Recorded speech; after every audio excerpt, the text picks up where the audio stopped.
जय हिंद। स्वागत है आप सभी का आपके अपने यूट्यूब चैनल अमृत एकेडमी पे। हम लोग अपना सीटेट पेपर 2 के लिए मैथ और साइंस की प्रिपरेशन कर रहे हैं। आज हमारी जो एनसीईआरटी की सीरीज चल रही है साइंस की, उसका डे नंबर 25 है। ठीक है ना, डे नंबर कौन सा है? 25। अभी तक हम लोगों ने अपने 24 लेक्चर कंप्लीट कर लिए हैं। 24 लेक्चर में 24 अलग अलग चैप्टर को, फिजिक्स, केमिस्ट्री और बायो के मिला करके 24 अलग अलग चैप्टर हमने डिस्कस किए हैं। ठीक है ना, तो आज आपका 25वां लेक्चर है, 25वां दिन है। ठीक है ना, इसमें हम लोग पढ़ेंगे परिसंचरण तंत्र। ठीक है, यानी कि सर्कुलेटरी सिस्टम।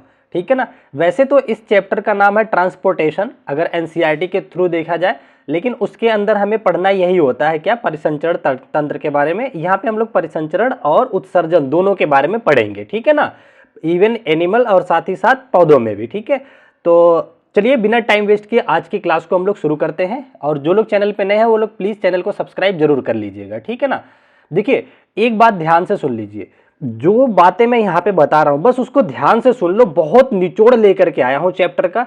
उसके बाद जितनी बातें मैं बताऊंगा अगर वो बातें आपने ध्यान से सुन लिया, आपका इस चैप्टर से एक भी क्वेश्चन गलत नहीं होगा, इस बात की गारंटी है। अभी लास्ट में हम क्वेश्चंस भी लेंगे तो आप खुद ही उस चीज का देख लेंगे। ठीक है ना, चलो देखिए आपका, अगर हम बात करें परिसंचरण तंत्र की, ठीक है ना, तो ये हमारा एक परिसंचरण तंत्र होता है ह्यूमन बॉडी के अंदर।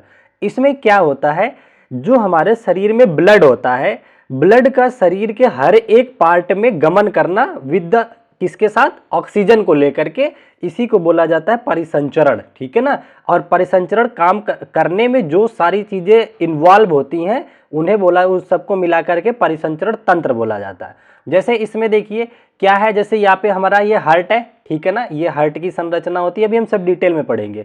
एक होती है हमारा सिरा जिसको कि वेंस बोलते हैं, आर्टरी होती है जिसको कि धमनी बोला जाता है। ठीक है ना, इस फिगर में ये जो नीले रंग का है, सॉरी जो रेड रंग का है, इसे धमनी दिखाया गया है। ठीक है ना, और जो ब्लू कलर का है उसे क्या दिखाया गया है? सिरा दिखाया गया है। इस फिगर से बस आपको इतना समझना है, इसमें बहुत ज़्यादा डीप में नहीं जाना है। ये तो मैंने एक आपको एग्जाम्पल के लिए ले लिया, ये आपके एनसीईआरटी में फोटो था। यहाँ पे देखिए धमनियाँ लाल रंग से दिखाई गई हैं और सिराओं को नीले रंग से। तो बस आपको ये पता रहना चाहिए। ठीक है, अभी इसकी डिटेल हम आपको बता रहे हैं। ठीक है, चलो आ जाते हैं अपने, आगे बढ़ते हैं टॉपिक पे। यहां से हम शुरू करते हैं। ठीक है, देखिए सबसे पहले हमने बोला ना, ट्रांसपोर्टेशन ही इसका नाम है इस चैप्टर का बेसिकली। ठीक है ना, इसके अंदर हम लोग पढ़ेंगे, पहले तो देखिए हम एनिमल के पढ़ेंगे, एनिमल के बारे में ट्रांसपोर्टेशन। ठीक है ना, एनिमल में ट्रांसपोर्टेशन में दो चीजें होती हैं। पहला पार्ट आपका आ जाता है क्या? सर्कुलेशन, जिसको कि बोलते हैं परिसंचरण। दूसरा आ जाता है आपका उत्सर्जन, ठीक है, एक्सक्रेशन बोलते हैं। ठीक है, इसको हम अभी इसके बाद पढ़ेंगे। पहले हम क्या पढ़ेंगे? सर्कुलेशन यानी कि परिसंचरण। ठीक है, तो मेरी बात ध्यान से सुनना। ठीक है ना, परिसंचरण में हम क्या चीजें जानने वाले हैं उसको बहुत ध्यान से सुनना, एक बार में ही सब कुछ याद हो जाएगा। ठीक है ना, मैंने बोला परिसंचरण क्या है? जो ब्लड होता है, ब्लड क्या है? मतलब रक्त की बात कर रहे हैं हम लोग। ठीक है ना, रक्त एक क्या है? संयोजी ऊतक है। ऊतक क्या है? ऊतक के बारे में मैं आप लोगों को पढ़ाऊंगा जब आपको अपना ये क्या कहते हैं सेल चैप्टर को पढ़ाऊंगा ना, तो उसमें बताऊंगा कई सारे सेलों के कॉम्बिनेशन को ऊतक बोला जाता है। ठीक है ना, तो ब्लड क्या होता है? एक संयोजी ऊतक होता है, एक तरह का ये फ्लूइड होता है, लिक्विड फॉर्म में होता है। ठीक है, ब्लड के किस फॉर्म में होता है? लिक्विड फॉर्म में होता है। अगर हम बात करें ब्लड में लगभग 55%, 55% तो प्लाज्मा पाया जाता है। ठीक है ना, ब्लड जो फ्लूइड ब्लड होता है उसमें दो पार्ट होते हैं, आधे भाग से ज्यादा भाग तो प्लाज्मा का होता है, बाकी भाग में आपके जो पाए जाते हैं वो क्या क्या पाए जाते हैं? एक पाया जाता है आरबीसी, एक डब्ल्यूबीसी और प्लेटलेट्स पाई जाती है। ठीक है ना, तो देखिए आरबीसी क्या होती हैं उसके बारे में अगर मैं आप लोगों को बताऊं, इसको बोला जाता है रेड ब्लड कार्पल्स बोले जाते हैं। ठीक है ना, आरबीसी का जो निर्माण होता है, आरबीसी का जो निर्माण होता है वो हमारे अस्थि मज्जा, बोन मैरो में होता है। अब आप लोग कहेंगे अस्थि मज्जा क्या होता है? देखिए जैसे ये हड्डी है ना, अगर इस हड्डी के अंदर देखोगे ना कुछ मसाले जैसा होता है। जो लोग नॉनवेज खाते होंगे उनको पता होगा, हड्डियों के बीच में ना एक पदार्थ होता है, उसी को बोला जाता है अस्थि मज्जा। ठीक है ना, तो उसी अस्थि मज्जा के माध्यम से किसका निर्माण होता है? आरबीसी का निर्माण होता है। ठीक है ना, अब आरबीसी है, ये काम क्या करती है? आरबीसी आरबीसी क्या काम करती है? जो हमारे शरीर में ब्लड रक्त होता है, सॉरी ऑक्सीजन होता है, ऑक्सीजन को अपने साथ जोड़ करके बॉडी के हर एक पार्ट में क्या करती हैं? फैला देती हैं। ये होता है आरबीसी का काम। इतना समझ गए? ठीक है, उसके बाद आपका आ जाता है डब्ल्यूबीसी। WBC के बारे में इतनी सी बात को जानो कि पहले तो इसका पूरा नाम जान लो, क्या होता है, व्हाइट ब्लड कार्पल्स होते हैं, ठीक है ना। ये हमारे शरीर में प्रतिरक्षा का काम करता है। प्रतिरक्षा का मतलब क्या हो गया कि हमारे अंदर अगर WBC है तो कोई भी अगर बैक्टीरिया, कोई भी ऐसा जीवाणु जो हमारे शरीर को नुकसान पहुंचा सकता है, उससे लड़ने का काम करता है, उसे वो समाप्त कर देता है, ठीक है। इतनी बात जानो, ठीक है। एक आपका आता है प्लेटलेट्स, ठीक है ना। तो ये 3 चीजें पाई जाती हैं ब्लड के अंदर, तो ये आपको समझ में आ गया, ठीक है ना। चलो यहां से आपको बस इतना क्वेश्चन पूछा जाएगा। अच्छा, RBC में ही आपका हीमोग्लोबिन होता है, हीमोग्लोबिन की वजह से ही जो ब्लड होता है हमें वो लाल रंग का दिखाई देता है। इतनी बातें समझ गए आप, वेरी नाइस। अभी देखो क्वेश्चन कहां से बनेंगे उस पर मैं फोकस करूंगा सीधा, ठीक है ना। अब आ जाते हैं हम अपने ब्लड के अंदर किस तरह से परिसंचरण होता है उसकी बात कर लेते हैं, ठीक है ना। इसको बोलते हैं डबल सर्कुलेशन।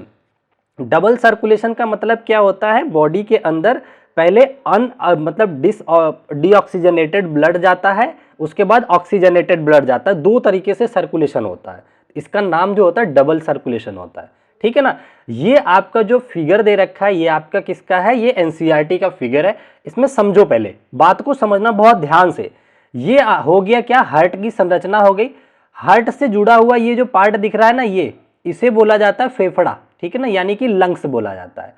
अच्छा, अब ये लंग्स हो गया। देखिए जो हमारा हार्ट होता है, जो हार्ट होता है इसके ना 4 चैम्बर होते हैं, ठीक है ना। क्या कितने चैम्बर होते हैं, 4 चैम्बर होते हैं। यहां पे देखिए हमने बांटने की कोशिश करी है, 4 चैम्बर। अब देखियो क्या बोलते हैं इनको, ये होता है RA मतलब राइट एट्रियम बोलते हैं इसको, ठीक है ना। क्या बोलते हैं, इधर वाली चीजें राइट की, ये इधर देखो ये राइट हो गया, ये लेफ्ट हो गया, इसको राइट एट्रियम। देखो जो ऊपर वाला पार्ट 2 होते हैं उन्हें एट्रियम बोला जाता है, ठीक है ना। ये 4 हो गया, ये वाला खाना और ये वाला खाना एट्रियम हो जाता है, ठीक है ना। और नीचे वाला वेंट्रिकल हो जाता है, ये बात आपको ध्यान रखोगे, ठीक है।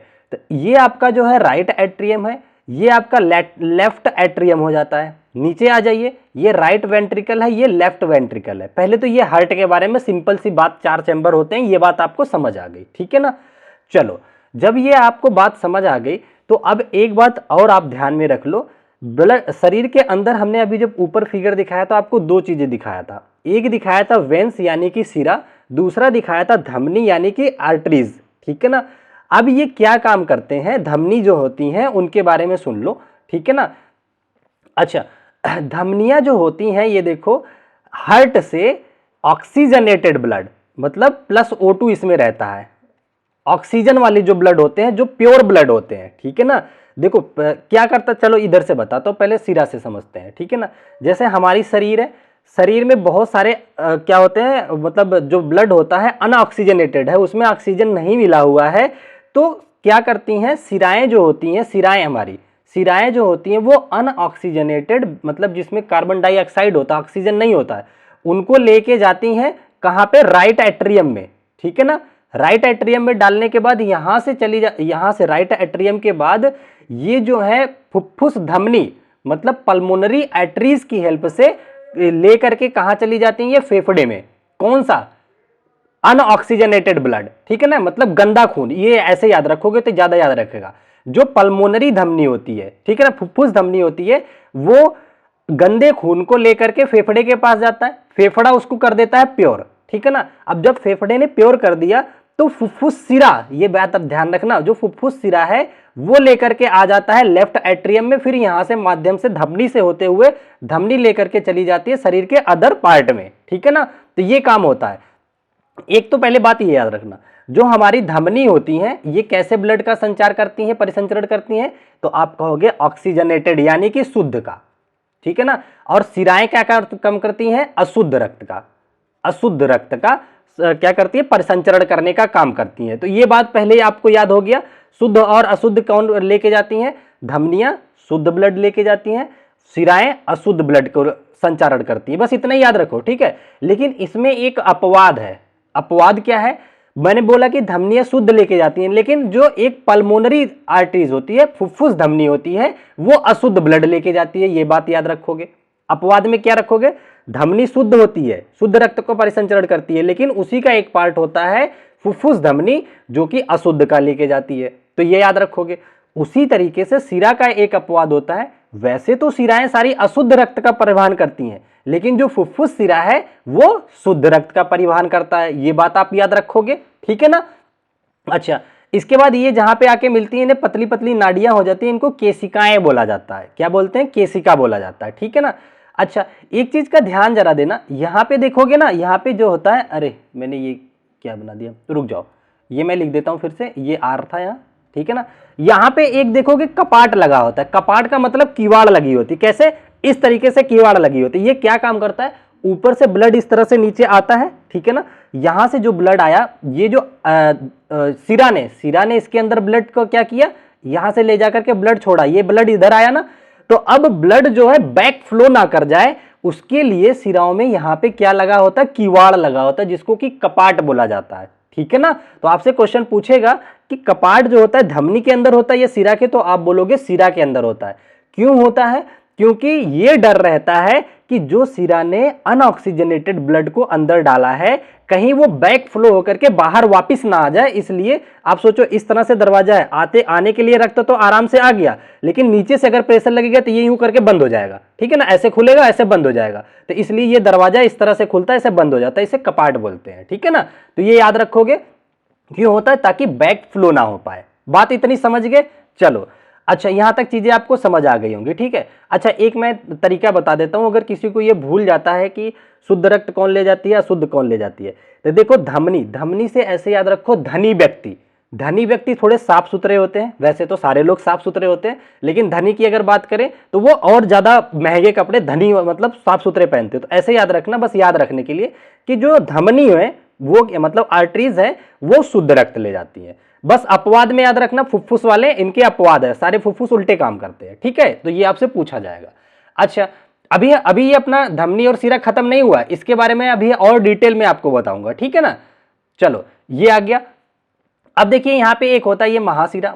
देखो, ये देखो, पूरा हार्ट का स्ट्रक्चर बेसिकली ये है। मैंने बोला था इसमें 4 चैम्बर होते हैं, एक यहाँ पे है, एक यहाँ पे है, एक यहाँ पे और एक यहाँ पे है, ठीक है ना। अच्छा, तो अब देखिए, ये जो ब्लू कलर का दिखा रखा है, यहाँ पे आपको ये दिखा रहा है कि इसमें कार्बन डाइऑक्साइड मिला हुआ रखता है, और ये शुद्ध रक्त है, जिस जो रेड वाला है, ठीक है ना। तो देखो, इनके बस नाम देख लो। यहाँ पे देखिए महाधमनी है, महाधमनी यहाँ से देखो ब्लड लेकर के निकलती है, यहाँ से हार्ट से ब्लड लेकर के निकलेगी, ठीक है ना। फुफ्फुस धमनी का मैंने बता दिया, फुफ्फुस धमनी अशुद्ध रक्त को लेकर के जाती है, ठीक है ना। फुफ्फुस धमनी का काम क्या है? अशुद्ध रक्त को ले जाना।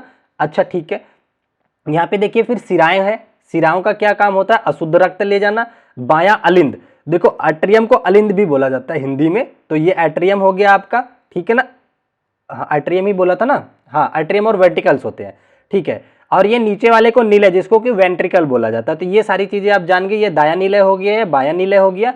कक्षकों के बीच का ये देखो पार्ट है, ये दीवारें होती हैं जो इनको सेपरेट करती हैं चारों को, ठीक है ना। यहाँ पे देखो इस तरह से कपाट लगा होता है, ये आपस में जाकर के ऊपर बंद हो जाता है। तो ये समझ गए दायालिन। बाकी सारी चीजें बस देखने के लिए मैंने फोटो लगा दिया कि आपको दिख जाए हार्ट की संरचना कैसे है, ठीक है ना। अच्छा, ठीक है, यहां तक आप समझ गए। अब आगे बढ़ चलते हैं। अब मैं आपको थोड़ा सा सिराओं और धमनियों में अंतर दिखाता हूं कि सिराएं क्या, ये अंतर बहुत ज्यादा इंपॉर्टेंट है। अगर आप इसको तैयार कर लेते हो तो आपका 70% 70% इस चैप्टर का समझ लो तैयारी हो गई है। केवल 70% यहीं से पूछ लेता है सीटेट, ठीक है ना। तो वेंस यानी कि सिरा के बारे में जान लो, धमनी यानी कि आर्टरीज के बारे में जान लो। एक चीज ध्यान दो, जो हमारे शरीर में ऊपर नीले नीले रंग की नसें दिखती है ना, इसे सिराएं बोलते हैं, जो एकदम ऊपर होती है। लेकिन जो धमनियां होती हैं वो काफी गहराई में होती हैं, हमारी शरीर के काफी गहराई में होती हैं धमनियां। वो क्यों? क्योंकि उसमें बहुत हाई प्रेशर में ब्लड जो है फ्लो करता है, ठीक है ना। तो ये बात याद रखोगे, ठीक है। तो ये आपसे पूछेगा। और ये नीचे होती हैं। अब आप सोचो, किसी पाइप से बहुत हाई प्रेशर में अगर कोई चीज फ्लो करवाया जाएगा, इसका मतलब उसकी जो परतें होंगी वो मोटी होंगी, क्योंकि अदरवाइज फटने का डर होगा, ठीक है ना। तो जो धमनियां होती हैं उनकी परतें क्या होती है? मोटी होती हैं, थोड़ी लचीली भी होती है। तो चलो अंतर को पढ़ लेते हैं, ठीक है।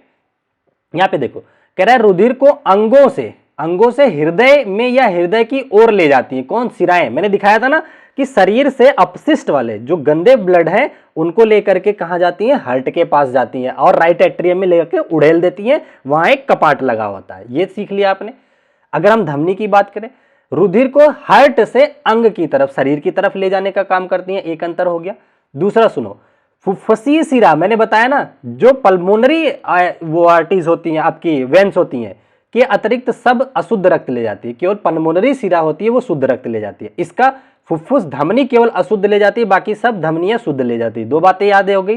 तीसरा, इसमें रक्त दाब कम होता है। मैंने बताया ना, शिराएं ऊपर होती हैं, इसमें रक्त का प्रेशर कम होता है। लेकिन याद रखना, जो धमनियां होती है इसमें बहुत प्रेशर के साथ ब्लड बहता है, ठीक है ना।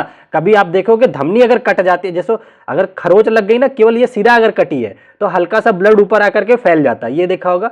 जो अगर कस के कट जाता है, आप देखो तो पिचकारी की तरह मारता है, बहुत तेजी से प्रेशर होता है, क्योंकि वो जब धमनी कट जाती है, ठीक है। अच्छा, चौथा देखिए, कह रहा है शिराएं, इनकी दीवार पतली होती है, ठीक है। मैंने बताया ये ऊपर है, पतली है, ज्यादा प्रेशर नहीं है। लेकिन जो आपकी धमनियां होती है मोटी व लचीली होती है, इनकी जो शिरा दीवार होती है मोटी और लचीली होती है, ठीक है ना। अच्छा, इसमें क्या कह रहा है, शिरा में इनका बाह्य अस्तर मोटा होता है, ठीक है, इसका मध्य अस्तर मोटा होता है, तो इसको ज्यादा ध्यान देने की जरूरत नहीं, यहां से क्वेश्चन नहीं पूछता है। आगे बढ़ चलते हैं। कह रहा है इनकी गुहा बड़ी होती है, जो आपके शिराएं हो गई, और इसमें इनकी गुहा सकरी होती है, पतली होती है, तभी तो प्रेशर से बहता है ब्लड, ठीक है ना, ये समझ लो।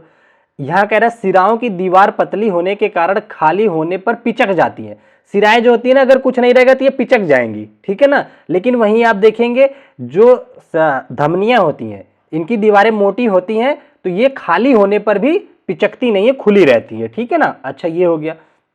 अगला क्या कह रहा है, अधिकांश शिराएं सतह पर पाई जाती है। मैंने बताया ना, सतह के ऊपर, शरीर के ये ऊपरी भाग में अधिकांश शिराएं पाई जाती हैं, जबकि अधिकांश धमनियां गहराई में पाई जाती है, शरीर के अंदर पाई जाती है, ये ध्यान रखोगे आप। अच्छा, ये देखो, ये इंपॉर्टेंट पॉइंट है। मैंने बोला ना, जो शिराएं होते हैं इनके भीतर क्या होता है, कपाट होते हैं। कपाट मतलब ये वाला दरवाजा, ये क्या काम करते हैं, बैक फ्लो को रोकते हैं ब्लड के, ठीक है ना, ये समझ गए। इनके भीतर कोई कपाट नहीं होता, क्योंकि धमनियों में जो ब्लड जाता है वो वापस नहीं आता है, ये समझ गए। अच्छा, इनके रंग गहरा लाल या नीले रंग का होता है। जो शिराएं होती है नीले रंग की होती हैं, जबकि धमनियां जो होती है गुलाबी या चटक लाल होती हैं, ठीक है ना। कैसी होती हैं, गुलाबी या चटक लाल होती हैं। तो ये कुछ बातें आपको याद रहनी चाहिए। अगर ये बातें याद हो गई तो अभी मैं क्वेश्चन दिखाऊंगा, आप अपने आप आंसर कर दोगे, ठीक है ना। चलो आगे बढ़ चलते हैं अपने अगले क्वेश्चन की तरफ। अब हम आ जाते हैं अपने उत्सर्जन तंत्र की बात कर लेते हैं, ठीक है ना। हमने इसकी बात कर लिया, परिसंचरण तंत्र, अब हम उत्सर्जन तंत्र की बात करेंगे, ठीक है ना। इसका काम क्या होता है, शरीर से सभी अपशिष्ट पदार्थों को निकालने में मदद करता है। जो उत्सर्जन तंत्र होता है, हमारे शरीर में जितने भी अपशिष्ट पदार्थ होते हैं उनका उत्सर्जन करता है एक तरह से, ये याद रखना, ठीक है ना। अगर मैं इसके संरचना दिखाऊं उत्सर्जन तंत्र की, तो ये होती है, ठीक है ना। तो ये देखिए, महाशिरा और महाधमनी इस तरह से होती हैं। इनसे जुड़े हुए आपके ये दो जो होती है किडनी होती है। क्या होती हैं, दो किडनियां होती हैं। शरीर में दो किडनियां होती हैं, ये रहा। अब किडनियों के काम क्या होते हैं, किडनियों के अंदर पाए जाते हैं नेफ्रॉन, पाए जाते हैं बहुत मिलियंस के संख्या में, छोटे छोटे इस तरह से बाल संरचना में नेफ्रॉन पाए जाते हैं, ठीक है ना। नेफ्रॉन क्या करते हैं, ये मदद करते हैं यूरिन फॉर्मेशन में, ठीक है ना। तो यूरिन फॉर्मेशन में मदद करते हैं। यूरिन कहाँ बनता है, आपके किडनी में बनता है। ये बात समझ गए किडनी के बारे में, इसको हिंदी में वृक्क बोलते हैं, ठीक है।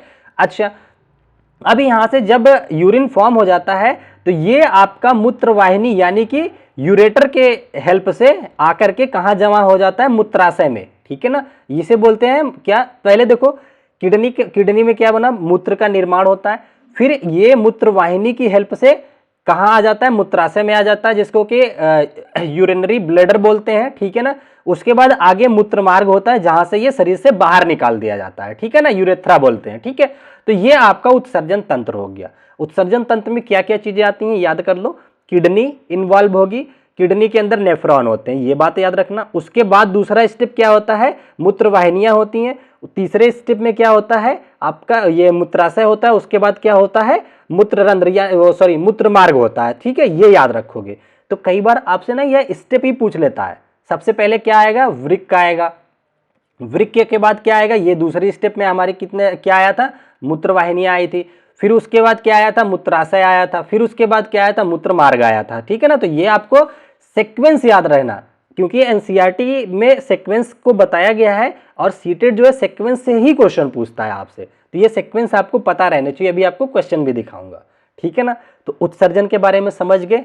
किसी को कोई डाउट होता है तो आप कमेंट कीजिएगा कि सर यहाँ थोड़ा सा प्रॉब्लम थी, मैं उसको कोशिश करूंगा आपका समझाने की, ठीक है।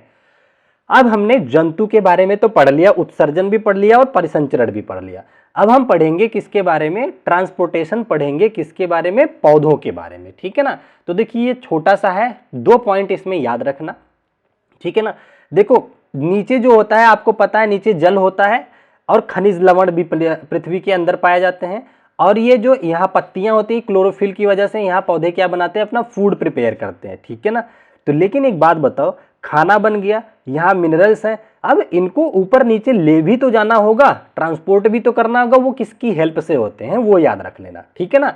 तो देखो पौधों में जो अगर पानी से नीचे न्यूट्रिशियन लेकर के ऊपर की तरफ जो चढ़ता है, ये देखिए नीले रंग का बना है, इसको बोला जाता है जाइलम, ठीक है। क्या बोला जाता है, जाइलम। जाइलम क्या लेकर के दे जाता है, जाइलम जड़ों के माध्यम से नीचे से ऊपर तक पत्ती के क्या लेके जाता है, आप कहोगे कि जल तथा खनिज लवण, क्या, जल प्लस खनिज लवण, खनिज लवण, ठीक है ना। ये ले जाने का काम कौन करता है, जाइलम, ऐसे याद रखो, जा से जाइलम, जा से जल, जाइलम जल ले जाने का काम करता है। अच्छा, जब जाइलम जल लेकर के चला गया, पत्तियों के ऊपरी छोर तक जल को पहुंचा दिया, तो अब तो बंद हो जाना चाहिए इसका काम, लेकिन क्यों बंद नहीं होता है, क्योंकि पत्तियों के ऊपर रंध्रावकाश होते हैं, छोटे छोटे पत्तियों पे आप देखोगे ना छिद्र होते हैं, जिसके माध्यम से सूर्य की जब किरणें पड़ती हैं तो उत्सर्जन, वो वाष्पोत्सर्जन होता है, तो जिसकी वजह से उसके अंदर का पानी उड़ जाता है, ठीक है ना। तो ये बात याद रखना, ताकि ये ट्रांसपोर्टेशन चलता रहता है, पानी खींचते हैं फिर उड़ा देते हैं, खींचते हैं उड़ा देते हैं, इस तरीके से पौधे हरे भरे रहते हैं। अच्छा, ये तो जाइलम के बारे में हो गया। अब आपका आ जाता है एक कि अब पत्तियों पे फूड बन गया, फूड को यहां भी जरूरत है, यहां भी जरूरत है, हर जगह जरूरत है, वो कैसे जाता है, फूड जो होता है ऊपर से नीचे, कई बार तो देखो कुछ पौधे होते हैं जिनके तने में फूड बन जाता है, क्योंकि उनके अंदर हरे तना होता है, क्लोरोफिल वहीं प्रेजेंट होता है, तो तने में ही बन जाता है फूड। तो ये काम करता है कौन, फ्लोएम, ठीक है ना। फ्लोएम क्या काम करता है, फा से फ्लोएम, फा से फूड याद रख लो, ये फूड परिवहन का काम करता है फ्लोएम, ठीक है ना। तो आपसे पूछेगा क्या फ्लोएम केवल ऊपर से नीचे जाता है, नहीं, जहां पे भी फूड बनेगा उससे वो पूरे पौधे के पूरे शरीर में लेकर के ट्रांसफर करता है। कई कई पौधे होते हैं जो अपने तने के माध्यम, जैसे मरुस्थली कुछ पौधे होते हैं, उनमें उनके तनों में क्या बनता है, फूड प्रिपेयर होता है, क्यों, क्योंकि उनके तने में क्लोरोफिल होता है, पत्तियां जो होती हैं कटीली होती हैं। तो ये सारी बातें आपको याद रखना है, ठीक है ना। तो इसमें बस इतना ही पढ़ना था पौधे वाले में। अच्छा, तो यहां तक समझ गए। अच्छा, एक बात और बतानी थी आप लोगों को, जो पौधे जब पानी का उत्सर्जन करते हैं ना, तो वो खुद को ठंडा भी करते हैं, ये याद रखना, क्वेश्चन पूछा गया था। अब हम थोड़ा सा इस पे और अपने कॉन्सेप्ट पे मजबूती के लिए अपने कुछ प्रीवियस ईयर क्वेश्चन का डिस्कशन कर लेते हैं, ताकि आपका कॉन्सेप्ट जो है और अच्छे से क्लियर हो जाए, ठीक है ना। चलो, तो पहला क्वेश्चन आपकी स्क्रीन पे दे रखा है, जरा ध्यान से पढ़िएगा, उसके बाद आंसर कीजिएगा। कह रहा है नीचे दिया गया कौन सा कथन सही नहीं है, ये आपको पता करना है। पहला कह रहा है सभी धमनियां, धमनियां बात कर रहा है, ऑक्सीजन को हृदय से अन्य भागों में ले जाती हैं, सही बात है, धमनियों का काम ही है हृदय से ऑक्सीजन वाले रक्त को पूरे शरीर में फैलाती हैं, ये तो सही हो गया। दूसरा कह रहा है धमनियों की भित्ति मोटी होती है, हाँ अंदर धसी रहती है तो मोटी होती है, तो इसलिए ये दोनों आंसर तो नहीं है। कह रहा है धमनियों की भित्तियां प्रत्यास्थ मतलब इलास्टिक होती हैं, ये भी सही बात है, तो ये भी नहीं है। तो ये बस याद रखना धमनी की बात कर रहा है, किसकी कर रहा है।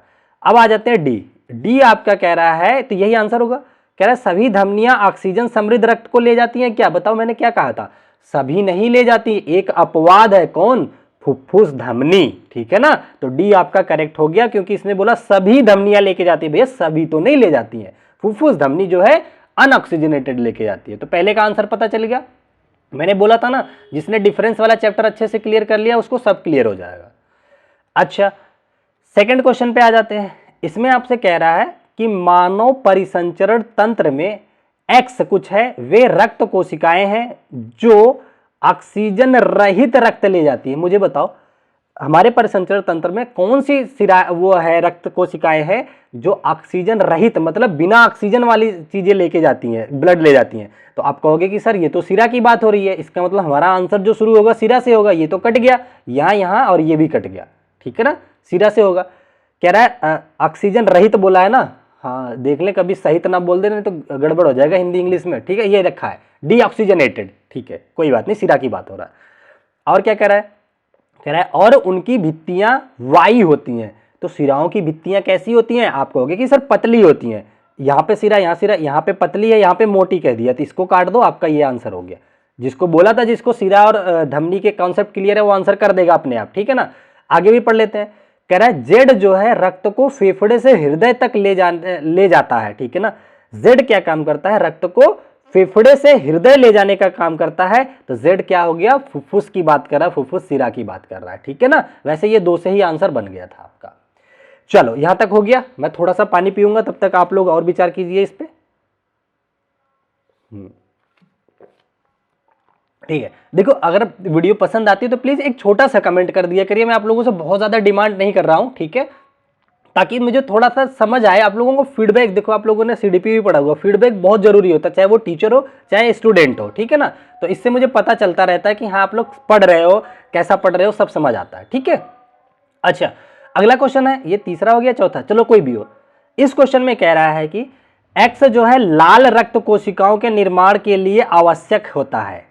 तो बताओ एक्स जो है वो लाल रक्त कोशिकाओं का निर्माण करता है। चलो, जिसकी कमी से वाई होता है, एक्स के अवशोषण के लिए जेड की आवश्यकता होती है।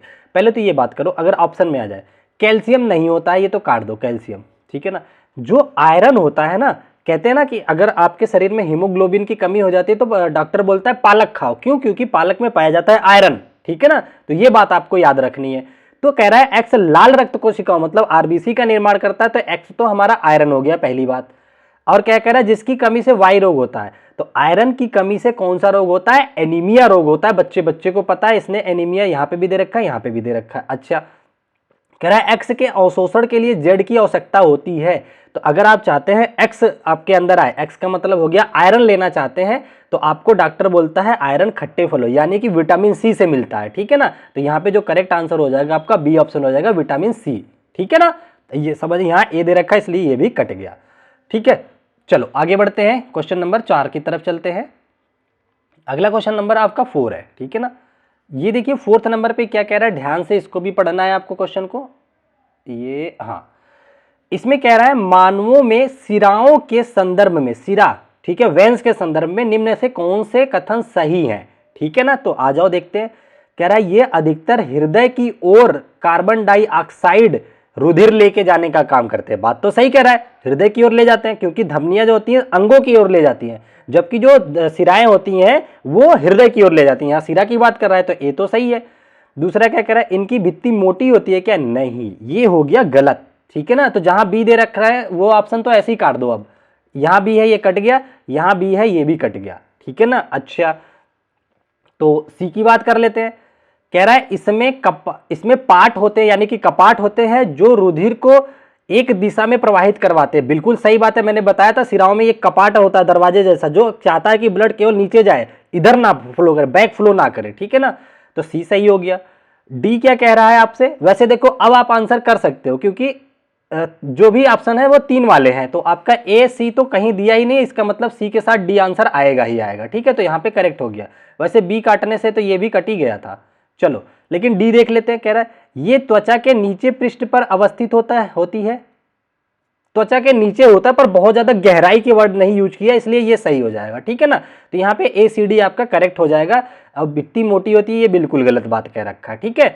तो करेक्ट आंसर कौन सा हो गया आपका, बी ऑप्शन हो गया। समझ गए, त्वचा के अंदर की बात करें तो चमड़ी के अंदर ही रहेगा, चमड़ी के बाहर थोड़ी फ्लो करेगी कोई नस, ठीक है ना। तो ये आपका सही हो जाता है। समझ गए, 4 हो गया। 5वें क्वेश्चन पे आ जाओ। अच्छा, ये देखो अभी मैंने आपको सिखाया था कि ये आपसे पाथ पूछता है, कैसे कैसे जो है यूरिन का श्रावण होता है वो पूछता है। मानव शरीर से मूत्र वास्तविक मार्ग क्या होगा। पहले मैंने बताया था किडनी के अंदर ब्लड का क्या मूत्र का निर्माण होता है नेफ्रॉन की हेल्प से, जिसको की बोलते हैं वृक्क। उसके बाद मूत्र नली के माध्यम से मूत्राशय में स्टोर होता है, मूत्र मार्ग से शरीर से बाहर आ जाता है। पहले ही ऑप्शन आपका करेक्ट हो जाएगा, ठीक है। तो ये बहुत आसान सा था, आपको मैं सोच रहा था होमवर्क देने के लिए इसको, लेकिन आप लोग कर लेना, यहीं से कर लो, कोई नहीं। आगे बढ़ते हैं, अगला क्वेश्चन ये रहा, ध्यान से पढ़िए। ये क्वेश्चन नंबर 6 हो गया, 7 हो गया, जो भी हो गया ध्यान रखो। कह रहा है मानव हृदय में धमनियों के विषय में सही वर्णन करने वाला कथन। धा से धनी, धा से धमनी, याद आ गया ना। अब धमनी की बात कर रहा है तो धमनी के विषय में बातचीत करते हैं हम लोग भी। पहला कह रहा है धमनियों की भित्तियां पतली होती हैं, पहले ही काट दो। धमनियों की भित्तियां मोटी होती हैं, ठीक है ना, इनमें रुधिर निम्न दबाव पे, ये भी गलत बात बोल दी है, काट दो। कह रहा है धमनियों की भित्तियां मोटी और प्रत्यास्थ होती हैं, ठीक है, पर कह रहा है और इनमें भीतर वाल्व होते हैं। वाल्व नहीं होता, वाल्व यानी कि कपाट की बात कर रहा है। कपाट किसमें मैंने बताया था? सिरा में बताया था, तो धमनी में तो नहीं होता है, इसलिए ये भी ऑप्शन को काट दीजिए, ठीक है ना। इनमें से उच्च दाब होता है, ठीक है, ये कट गया। अगला कह रहा है सी ऑप्शन, कह रहा है धमनियों की भित्तियां मोटी होती हैं, सही बात है। प्रत्यास्थ होती है मतलब इलास्टिक होती है, सही बात है। और इनमें वाल्व नहीं होता है, ये बिल्कुल सही कह रखा है, धमनी में होते हैं। कह रहा है इनमें रुधिर उच्च दाब पर बहता है, ये भी सही है, हाई प्रेशर से बहता है। कह रहा है ये रुधिर को हृदय से पूरे शरीर के विभिन्न भागों को ले जाती है, बिल्कुल, ये ऑप्शन बिल्कुल आपका करेक्ट हो जाता है, सी वाला, ठीक है ना। और डी देख लेते हैं, कह रहा है धमनियों की भित्तियां मोटी होती हैं, इनमें रुधिर निम्न दाब, काट दो, ये भी कट गया। तो करेक्ट आंसर कौन सा हो गया? सी हो गया। मैंने बताया था ना, अगर जिसको धमनी और सिरा याद है वो अच्छे से सब कुछ बना देगा। अब आ जाते हैं अपने अगले क्वेश्चन की तरफ। नेक्स्ट क्वेश्चन आपकी स्क्रीन पे, इसको कीजिए। ये आई थिंक 7th नंबर का क्वेश्चन आपका हो गया। इसमें देखिए क्या कह रहा है, कह रहा है सिराओं के विषय में नीचे दिए गए कथनों पर विचार कीजिए। जो सिराएं हैं मतलब वेन्स की बात कर रहा है। कह रहा है समृद्ध रुधिर को शरीर के सभी भागों के में वापस अच्छा, veins carry CO2 rich blooded, ठीक है ना। अच्छा, यहां से शुरू था। CO2 रिच ब्लडेड को कैरी करती हैं, सभी भागों से वापस हृदय ले जाती हैं, सही बात है। धमनियां तो सॉरी सिराएं है ना, ये किसकी बात कर रहा है? निम्नलिखित में से कौन सा कथन सही है? सिराओं के बारे में, हाँ ठीक है, तो ये तो सही है। कह रहा है सिराओं की भित्तियां मोटी होती हैं, काट दो, गलत है। तो जहां जहां दो है वो तो कट गया आपका, यहां दो ऑप्शन आपके ऐसे ही कट गए। तीसरा देख लेते हैं, कह रहा है सिराओं में ऐसे वाल्व होते हैं जो रुधिर को केवल हृदय की ओर प्रवाहित होने से देते हैं, बिल्कुल सही है। तो एक कपाट होता है जो केवल चाहता है कि ब्लड नीचे की तरफ जाए, तो ये तो सही हो गया। तो ए और सी मतलब 1 और 3 वाला ऑप्शन हो जाएगा, जो कि डी पे दे रखा है।